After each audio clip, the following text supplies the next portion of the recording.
Kagaya ni Guide Pip, toothbrush at toothpaste, kutsara tinidor, pido at dida, yung tema natin ngayong umaga sa ating pagluto ay ang mga pares-pares. At wala nang masasarap pa kaysa sa pork chop at ensaladang talong. Pero dahil kasama natin ang magiting na mangingibig mula Nueva Ecija, si Chef Francis Tolentino, may twist lahat kung lulutuin natin. Good morning. Good morning, Chef. Good morning sa mga nanonood sa atin. Sariwang-sariwa ka ngayon, Chef, ha? Oo. Sige. Parang yung ano natin, pork natin ngayon. Ay, dapat naman sariwa lagi. Oo. So, ano Fresh ba yung from kakaiba palengke dito sa ating pork chop, Chef? Ito, usual na pag-grill natin sa bahay, pero ginawa natin ng special sauce yan. Meron tayo dyan peanut butter sauce. Nako! Ayan, that's one. And Peanut then meron butter sauce. tayong ginger calamansi sauce. Okay. Okay.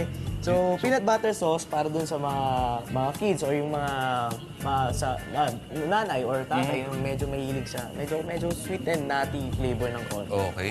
So, pwede lang kalimutan mo na yung the usual toyo calamansi. O yung calamansi ito, may twist na naman tayo dyan. Iba tayo dito sa sapul Eh, eh. syempre. Lagi tayo may twist eh. Okay. Sige, paano yan, Chef? So, ang mga ingredients na gagamitin natin, of course, yung ating pork chop. Meron tayong dito salt and pepper, ginger, honey mustard noodles. Honey Na mustard. gagamitin natin pang marinate ng ating pork. Matindi yan, ah. And then ang ating coconut milk para sa ating peanut butter sauce. Parang Asian influence to, Chef. Asian Southeast influence yung Asian. dating. Pero fusion, may konting fusion dito eh. Tapos garlic. Garlic. Then calamansi juice. Ito ay luya. Ginger. Okay. Okay. Ito ay paminta. Paminta. Chef, ano bang magandang cut ng pork chop? Para natin masabi na maganda itong pork chop na to. Siyempre na, yung kulay ba o yung... Kulay, texture, So, lahat-lahat. siyempre kailangan, medyo pinkish ng konti. Kaya nito, ayan. Maganda yung ano niya. Yan. Then yung texture niya, dapat maganda yung hipo natin. Then, of course, dapat wala siyang masamang amoy. At dapat wala mga tattoo-tattoo dyan ng mga Sputnik, ganyan. Okay. Baka bokchok yun. Bocha. Bocha, Bawal bocha. bocha. Bawal Bocha bocha pala. dito. Okay. Okay, sige, Chef. So, una natin gagawin is, lagyan natin ng oil, Oil. yung ating pork. Of course, ito, Lourdes, para kumapit yung mga ingredients na ilalagay natin o pang-marinate. Kaya natin nilalagyan muna siya ng oil. Okay? Sige, Chef. Ang galing mo talaga humimas, Chef. So, hindi sa ano talaga, Lourdes, kailangan magaling kang ihimas. Ay, yan. Hindi kakapit na maganda Ay, kung hindi natin ihimas, hindi na maganda. Okay? Sige natin yung ating garlic. Bawang, para kumapit. Ang tanong nila, Chef, kakapit ba yung bawang kahit, di ba, normally, Okay? Sige natin yung ating garlic. bawang, para kumapit. Ang tanong nila, Chef, kakapit ba yung bawang kahit, di ba, normally, lalabas lang yung amoy ng bawang pag naiinitan. Pero pag yung marinade na bawang ba, lalabas pa Kung rin. mag-stay siya sa meat natin for like 30 to 1 hour, siguro, o kaya overnight, kakapit yung bawang. So ito, I suggest na i-marinate natin to overnight siguro. Chef, sa mga kapatid natin, saan nakukuha yung honey mustard na yan?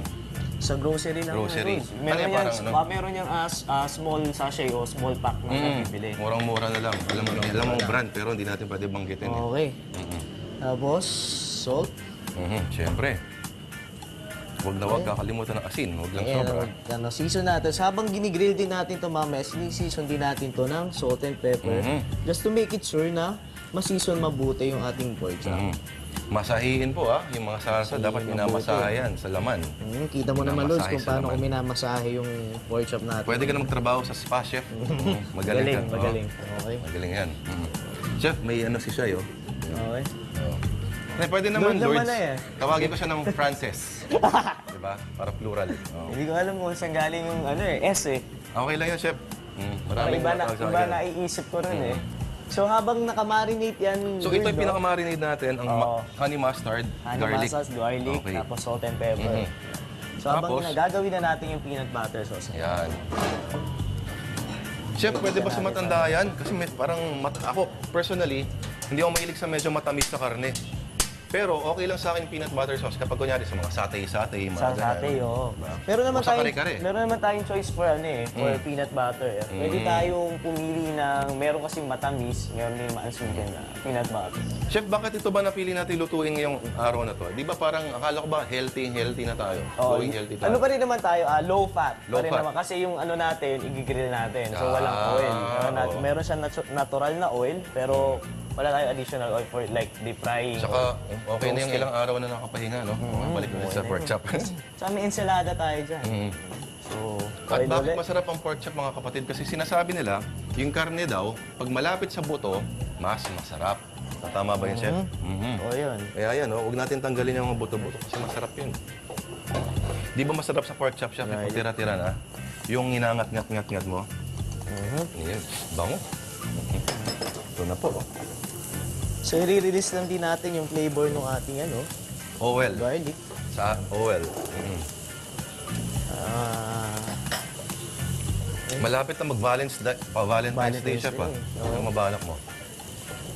lalabas siguro May tayo. paglulutuan ka? No, siguro sa labas na lang. Sa labas na lang? Oo, para mas ma-enjoy natin yung Valentine's Day. Yan. Tsaka panalo to, Chef. Kunyari, So, pag- kasi balik eskwela na, balik trabaho. Pwede pong baon tong mga to eh. No? Pakabango na sa So, kusina. Lulz, habang nag-ano tayo ng garlic, no? Mahalaga na madalas natin to o hinahalo natin to hanggang sa naluluto. Para ma-avoid din natin yung Medyo babrownin natin ng konti. konti, oo. Natin konti. Sagin na natin ating Gata. coconut milk. Yan. Okay. Kakang gata ba yan, Chef? O ano?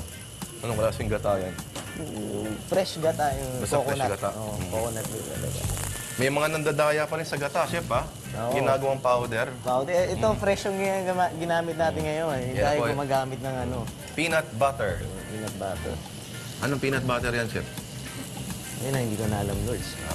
Kung anong klaseng peanut butter. So, mahirap magbanggit ng brand yun. Oo. Hindi natin pwedeng sabing Ludis. Oo. Hindi yun. Hindi natin pwedeng Hindi So, pwedeng jeep. optional po, kung meron po silang wunsoy o kaya yung Wunsoy. coriander. Oh, pwede. May amoy din yun. Oo. Pwede mag-add ng flavor. Pwede yan, ha? Ano yung amoy niyan? Pwede. Ano mo na, nagre-release siya ng flavor yung ating coconut and ang ating peanut butter. So, natural na parang nagkakaroon siya ng texture, no? Ay, batiin natin. Sabi ni Vicky, why, bago daw yung kawali natin. Wow, congrats. Galing. Sige nga, ba, mamahalin to, ah. Oo, napansin natin, Hindi bagong tayo pwede kawali. magbanggit ng pero magandang brand to. Magandang brand, oh, mamahalin yan, Chef. Yun. Chef, magkano ba cost per serving dito sa pork chop? Ano pa rin tayo dyan? 60 pesos pa rin 60 tayo pesos. nag-range dyan. Lagi Okay na tayong yun. ganyan dito. Affordable. Oo. Diba? Kasi nga naman tataasan na yung mga presyo ngayon, so medyo iangat natin yung standards ng ating Standard pamumuhay. natin na same quality pero mas mura. Mas mura. Diba? Sa pagkain dapat. Okay. Mabango. Katamisan ba yan, Chef? Depende Hindi yung naman sa siguro, peanut no? butter na ginamit mo, no? Oo. Chef, para kanino mo ba inaala yung pagluluto Ay, natin ito ng para umaga? to kay Mr. Joby Francisco. Yan. Araw-araw na niluluto natin dito, Lord, para yan kay Lahat yan para kay Joby. Oo. Alam mo kasi, 60 pesos per, So, per head. yan, ganun lang kasimple, tapos na yan. Yun na yun. Yan na yung Wow. ating peanut butter sauce. Sige. Pakita natin ngayon sa kanila kung paano natin gagawin yung ating ginger calamansi naman. Ginger calamansi. Siguro, Chef Francis, siguro pagbabalik na lang natin yan, no? Oo. Papakita natin sa pagbabalik natin, gagawa tayo ng ginger calamansi sauce kasama ang partner na ensaladang talong with a twist. Ngayon, kasi 60 pesos per head. Nagtataasan na kasi mga presyo ngayon eh. Alam mo sa taxi, ang talo panalo natin ay kung karapat dapat ba na mag-add ng 10 pesos sa flag down rate ng taxi. So back to studio muna para sa talo, panalo. Okay.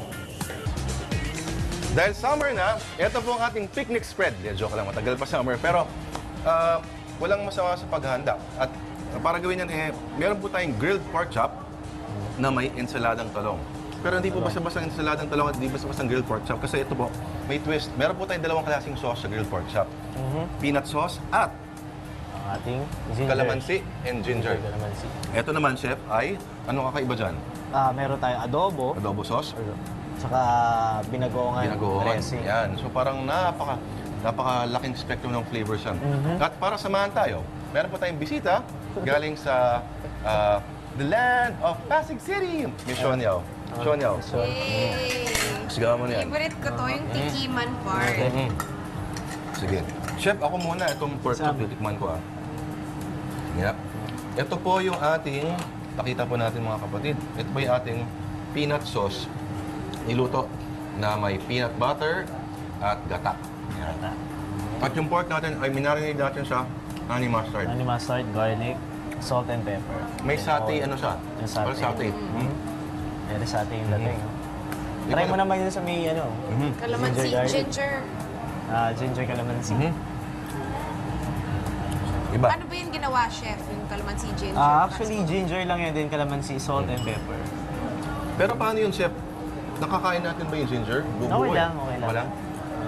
Masama. Kain. May ibang timpla. Medyo maasim. Nagkakaroon ng bagong buhay ang mamoy. On the vegetable front naman, Sonia. Yan, favorite ko to, okra. Tsaka singkamas. Alam ko ayaw ni Lourdes, ako ayaw ko ng pork chop. Siya ayaw niya ng okra.